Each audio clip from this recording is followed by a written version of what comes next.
So let's talk about assignment number 4. So according to the agenda, all right, everybody, please quiet down. Please quiet down. Let's see, where are we? We are right here, right in the middle of February, and we're going to get started with server-side development. And so along with that comes assignment number 4, which asks you to add a server-side application to the current mean stack application that we've been working for the last month or so. So up to this point, you have a front end that is using HTML as a template, using Angular as your control structure that allows you to intercept user events, right? Convert them into actions that manipulate a data structure through a service, through a client web service, and then render the modified data back on the dynamic templates that are driven by Angular templating engine. Yes. Up to this point, the data has been living hard-coded on the services, right? It's just arrays of objects. Okay. We're going to start moving those to where they belong, right? They belong really in the database. So this assignment asks you to move it to the server first, right? And the next assignment will ask you to move it to the database where it really belongs, right? So this assignment number 4, is going to you're going to be creating the sister JavaScript that on the server side, the sister to your client services that you've built in the previous assignment. The ones that were the user service client, you're going to be creating user service server, right? So that these two files are going to be talking to one another. One is going to be running on the browser, right? Used by the controller to manipulate the data model. And but instead of manipulating the data model on the client, it's going to instead send over HTTP requests to the server, and the server is going to intercept these HTTP requests and manipulate the data model on the server side. Yes? All right? So this is going to give us a chance to introduce several other techniques, being able to write APIs on the server side, talk about the RESTful syntax of these APIs, how the data model can be used, how can we expose a data model and the CRUD operations of a data model using these APIs through a server, Node.js server. Okay? So you're going to create web services for each one of the data types, right? You're going to create one for user, one for website, one for page, and one for widget. And these are going to mirror their client brothers or siblings, right? In their client, you have methods such as create website, delete website, update website, right? You have those functions that live on the client side, right? Version. We're gonna change those so that instead of manipulating the arrays on the client side, they're gonna manipulate the arrays on the server side. Okay, and to do that, you're gonna rewrite these to send HTTP requests to the server, and the server is going to have a website service server, which is going to mirror the client side, right? For every CRUD operation that you have on the client, you will have a CRUD operation on the server. Okay. All right. Now the operations are going to they're going to be at least 4 operations for each one of these, right? One is for creating. One is for reading, one is for deleting, one is for updating, right? The CRUD operations, yes? And we're going to be using different HTTP methods to implement each, right?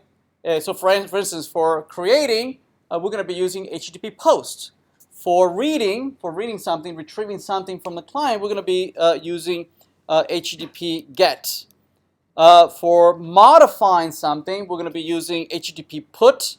And for removing, we're going to be using HTTP delete.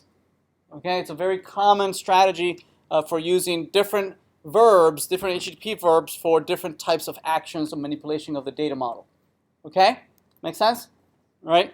Also, in the URLs that we're going to be using to talk to the server is going to have a particular syntax, right? That syntax is going to capture the relationships between the data types, right? For instance, a user has many websites. A website is made up of several pages. Each page is made up of a whole bunch of widgets. Yes, we want to capture in those URLs that syntax. We're going to capture the relationship between all these instances. Okay. So we're going to be implementing these this server-side web service. We're going to be implementing under the a directory called assignment, which is not going to be under the public directory, right? Remember, under the public directory, you already have an assignment directory, yes, which is hosting right now the Angular side of the application, the client side of the application, yes, which has routings, has controllers, has templates, has CSS, JavaScript on the client. It has all those things are under the /public/assignment. Yes? We're going to have a separate directory outside of the public directory, which is going to be right in the sibling, right? So here's public.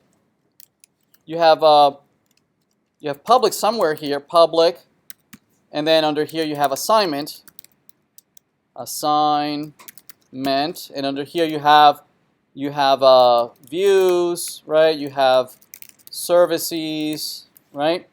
You have all these directories under here, right? You have index here, right? You have app.js, right? So you already have that. Okay, you already have that. So at the same level of public directory, you're going to have now an assignment directory, okay? And under there, you're going to have an app.js directory, okay? That app.js directory is not this app.js. Yes? This app.js is the client-side application, right? It's the client side of the application. Whereas this is going to be the server side of the same application. Yes? Right? This is going to be executing in Node.js on the server side. This is going to be executing on the client side, on the browser. See that?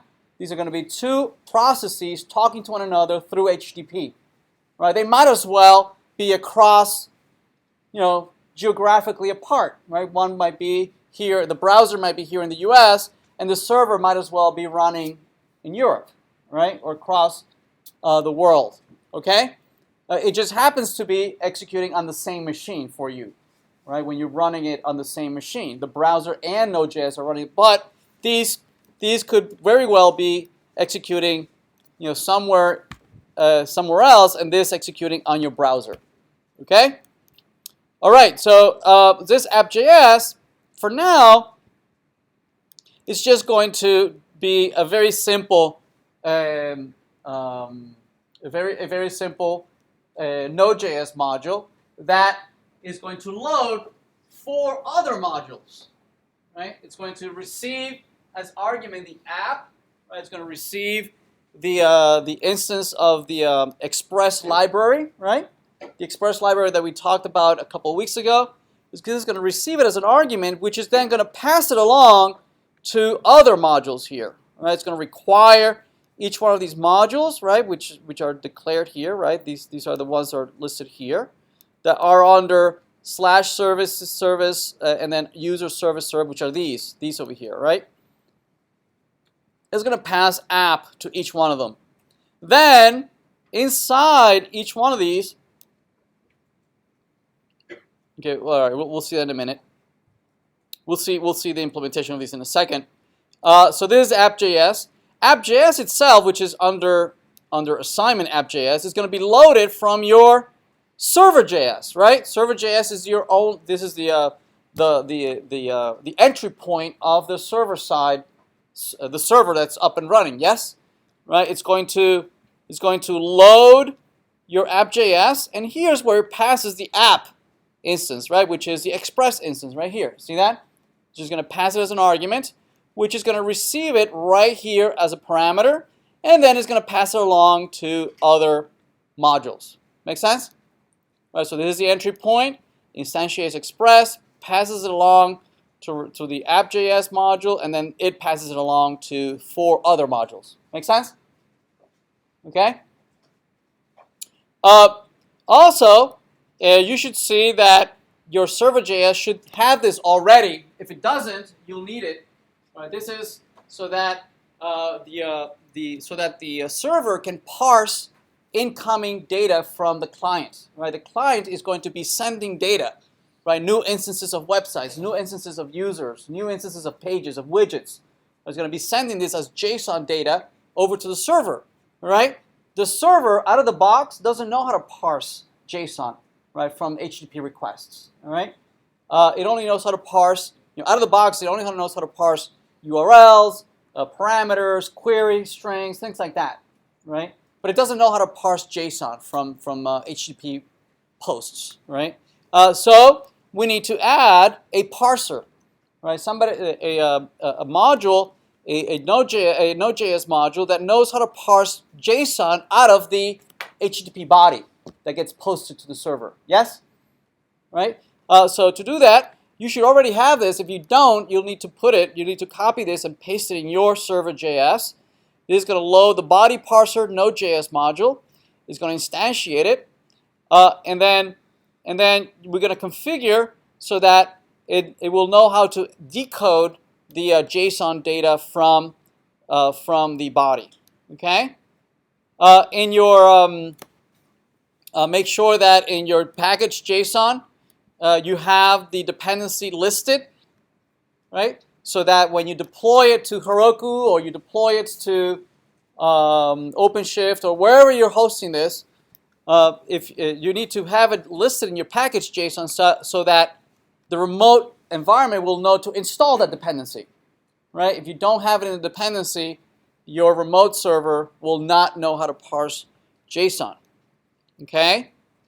All right, so in each one of these, right, in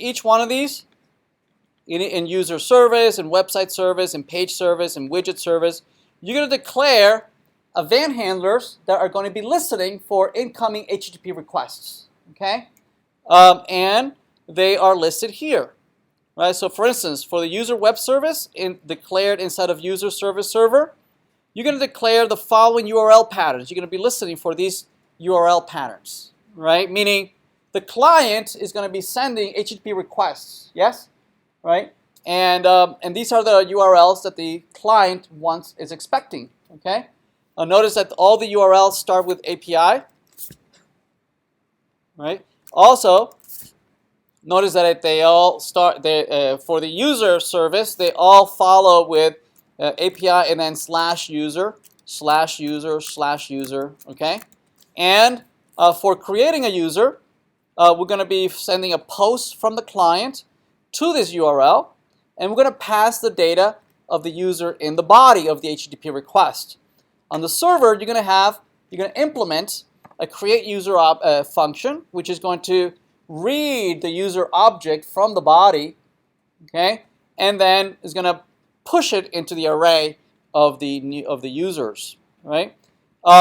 There's going to be 3 gets, 3 read operations that allow you to implement the equivalent to the client side, finding users by username, by credential, by ID, and it passes the arguments as parameters. See that? Uses the arguments as parameters, username or password as query strings. See that, the question mark here? That means that this is being passed as query strings. These are encoded using the format name equal value, name equal value, name equal value, separated by ampersand. See that? Ampersand? So name equal value, ampersand, name equal value, ampersand, and so on and so forth. Right? We can then, from the server, we can parse these things from the parameter and then execute different functions. Okay? Everybody okay? All right.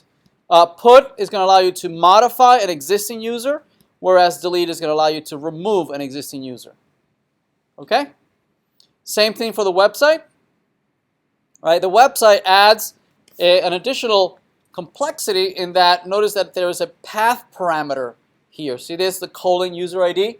Remember that? We use that on the client to implement routes, right? And then pass parameters in the path. Well, same thing here, but we want to pass parameters to the server side. So the server is going to need to be able to extract these parameters from the URL. Right? Again, here's to be able to create a new website. It's going to use a post. Here's find all the website for a user, or find a website by website ID, or update an existing website, or remove an existing website. Everybody okay? Make sense? Same thing for page, same thing for widget. All right? Now the client services are going to need to be modified because they have been hosting the data as arrays in the services, yes? But the data is no longer going to be there. They're going to live on the server side, yes? So we need to remove all those arrays and copy them and paste them on the server side instead, yes? Also, these clients, the controllers, are calling these functions. For instance, the login controller is trying to find a user by username and password, right? Or the profile controller is trying to find a user by ID, correct? Using the user service, correct? And that used to work because the data lived in the browser, right? In the user service, JavaScript, correct? All those calls were synchronous, right? But now, because we're moving everything to the server, this communication is going to be asynchronous, right?